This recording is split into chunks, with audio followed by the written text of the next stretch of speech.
अगर आप जरा गहराई से सोचें तो इस दुनिया में ज्यादातर ठगी, लूट और फ्रॉड की जड़ सिर्फ एक ही चीज है, लालच। इंसान जितना अपने हिस्से में मिले पर सब्र करे, उतना सुरक्षित रहता है।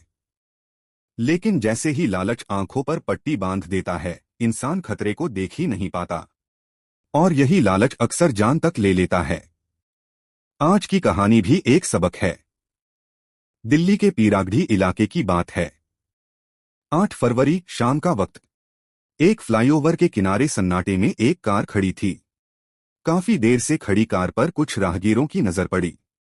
जब उन्होंने झांककर देखा तो अंदर 3 लोग अजीब हालत में पड़े थे, न कोई हलचल न बातचीत। तुरंत पुलिस को सूचना दी गई। पुलिस मौके पर पहुंची, कार का दरवाजा खोला और तीनों को अस्पताल ले जाया गया। शुरुआत में लगा शायद बेहोश हैं, लेकिन डॉक्टरों ने पुष्टि कर दी तीनों की मौत हो चुकी थी। कार की तलाशी ली गई। अंदर शराब की बोतलें, प्लास्टिक के गिलास और नमकीन पड़े थे। हैरानी की बात यह थी कि तीनों में एक बुजुर्ग और 2 अधेड़ उम्र के लोग थे। न वो जगह शराब पीने की थी, न ये लोग उस तरह के लगते थे। और ड्राइवर के बगल वाली सीट खाली थी। यहीं से शक की सुई घूमी। जांच में पता चला कि तीनों प्रॉपर्टी डीलर थे और किसी डील के सिलसिले में घर से निकले थे। कॉल डिटेल खंगाली गई तो एक नंबर बार बार सामने आया, गाजियाबाद का। उस नंबर का नाम निकला कमरुद्दीन मियां। सीसीटीवी फुटेज ने चौंकाने वाला सच दिखाया। कार में शुरुआत में 4 लोग थे, यानी एक शख्स रास्ते में उतर गया था। पुलिस ने कमरुद्दीन को गाजियाबाद से हिरासत में लिया। पूछताछ में जो कहानी सामने आई वह अंधविश्वास, लालच और खौफनाक साजिश की मिसाल थी। कमरुद्दीन खुद को तांत्रिक बताता था। पहले बीमारी ठीक करने का दावा, फिर धन वर्षा का लालच। उसकी बातों में फंसकर लोग यकीन करने लगे कि वह पैसे को कई गुना कर सकता है। लक्ष्मी नाम की एक महिला जो प्रॉपर्टी डीलर थी, उसकी पहली शिकार बनी।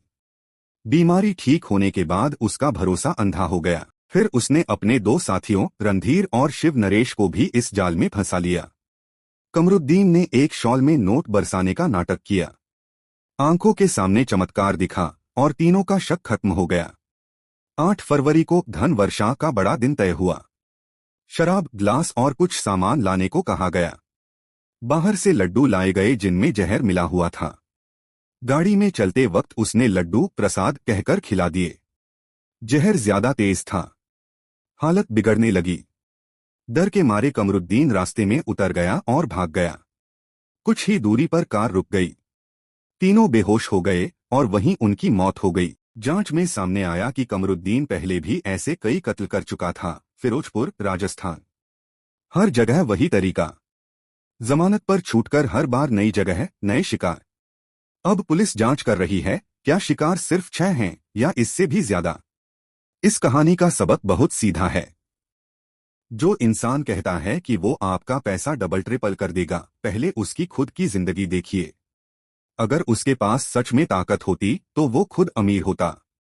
लालच इंसान को अंधा कर देता है और जब आंखें बंद होती हैं तो अक्सर जान चली जाती है।